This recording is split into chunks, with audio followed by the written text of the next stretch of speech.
ગુજરાતમાં હમણાં બળાત્કાર અને દુષ્કર્મની અનેક ઘટનાઓ છે ઘટી છે. આ ચિંતાજનક બાબત એટલા માટે છે કારણ કે આ બીજા સાથે થયું છે અને કાલે આ બીજા સાથે થયું એ આપણા ઘરમાં પણ થઈ શકે છે. અત્યારે ભલે આપણને એ વસ્તુની ગંભીરતા ન સમજાતી હોય, પણ જ્યારે પોતાના ઘરમાં આવી ઘટનાઓ થવા લાગશે ને ત્યારે સમજાશે કે ઘટના કેટલી ગંભીર છે અને ત્યારે છે ને બહુ મોડું થઈ ગયું છે. આપણા ગુજરાતની મહિલા અને એની સુરક્ષાની પરિસ્થિતિ છતી કરે છે.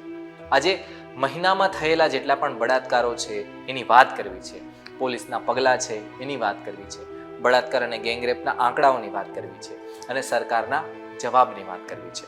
નમસ્કાર, વાઇબ્સ ઓફ ઇન્ડિયા સાથે હું સમીર. સૌથી પહેલા વડોદરાની સગીર બાળકી પર થયેલા દુષ્કર્મની વાત કરી. 5 ઓક્ટોબરના દિવસે 16 વર્ષની કિશોરી નવરાત્રીમાં જતી હતી. એ દરમિયાન આ ઘટના ઘટી હતી. 3 લોકોએ 16 વર્ષની બાળકી ઉપર સામૂહિક બળાત્કાર ગુજાર્યો. આ ઘટના બની ત્યારે આરોપીએ બાળકી અને એના મિત્રને રસ્તામાં અટકાવ્યા હતા, ઊભા રાખ્યા હતા. પોલીસે આ મામલે તપાસ કરી છે અને ગુનેગારોને શોધી પણ કાઢ્યા છે. નવરાત્રીનો આ સમય છે, ગુજરાત માટે પવિત્ર છે અને એ દરમિયાન ગુજરાતમાં ગેંગરેપની ઘટના ઘટે તો આપણે શરમથી નીચું જોવા જેવું થાય.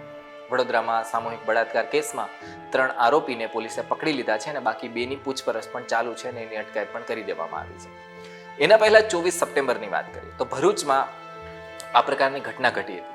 ભરૂચમાં 2 સંતાનોના બાપ એવા હેમંત રાણા કરીને એક વ્યક્તિ છે, હોમગાર્ડ છે, એણે 15 વર્ષની સગીરા ઉપર દુષ્કર્મ કર્યું હતું. બળાત્કારીએ સગીરાનો અશ્લીલ વિડીયો બનાવ્યો હતો અને દીકરીને દબાવતો હતો કે જો તે કોઈને કીધું ને તો પછી હું પોલીસને કહી દઈશ. એટલે દીકરી દબાઈ ગઈ હતી. ભરૂચ પોલીસે આ જવાનને પણ પકડી લીધો છે. આ સિવાય સુરતમાંથી પણ આવા સમાચાર સામે આવ્યા છે જે આપણને શરમથી ભરી દેવા છે, સમાજને શરમથી ભરી દેવા છે. સુરતમાં 16 વર્ષના સગાભાઈએ 13 વર્ષની સગી બેન ઉપર બળાત્કાર કર્યો હતો અને તરુણીએ એવું કહ્યું કે મને પેટમાં દુખી રહ્યું છે, તો એને હોસ્પિટલ લઈ જવામાં આવી. હોસ્પિટલ લઈ ગયા તો પછી ખબર પડી કે 5 વર્ષનો ગર્ભ એને રહી ગયો છે અને એ પણ પોતાના ભાઈનો. વિચાર કરો કે એ માએ 16 વર્ષના દીકરા સામે ફરિયાદ કરી છે. વેબ સિરીઝ જોવાનો લતી હતો એ વ્યક્તિ અને એની જાતીય ઈચ્છા ઠરતી નથી તો એણે પોતાની બેનને જ શિકાર બનાવી દીધી. હજી રાજકોટનું આટકોટ છે એના પણ આરોપી પકડવાના બાકી છે 2 જેટલા. દાહોદ પણ આપણી સામે જ છે. આની સામે પોલીસના આંકડાની વાત કરીએ તો ગુજરાતમાં છેલ્લા 5 વર્ષમાં 6525 બળાત્કારના અને 95 જેટલા ગેંગ રેપના ગુના નોંધાયા છે. અત્યારની ઘટનાની વાત કરીએ તો પોલીસ તાત્કાલિક પગલાં તો લઈ રહી છે, પણ બળાત્કારની ઘટનાઓ છે ને ગુજરાતમાં ઘટવાનું નામ નથી લઈ રહી. નવરાત્રીનો સમય છે, માતાજીનો સમય છે. ગુજરાતમાં શી ટીમ વગેરેની તહેનાત પણ કરી દેવામાં આવી છે કે જેથી દીકરીઓ જેટલી પણ છે એની સુરક્ષા જળવાઈ રહે, પણ છતાંય ઘટનાઓ ઓછી નથી થઈ. ગુજરાતમાં મોનિટરિંગ માટે 5152 જેટલા સીસીટીવી કેમેરા લગાવવામાં આવ્યા છે, 209 જેટલા કંટ્રોલ રૂમ છે, છતાંય આ પ્રકારની ઘટનાઓ ઘટી રહી છે એ મોટો સવાલ છે.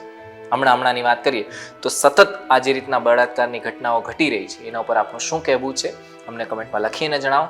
અને સૌથી મહત્વની વાત, આ લોકોને કેવી સજા થવી જોઈએ એ પણ લખીને જણાવજો. અમારી સાથે જોડાયેલા રહેજો. ધન્યવાદ.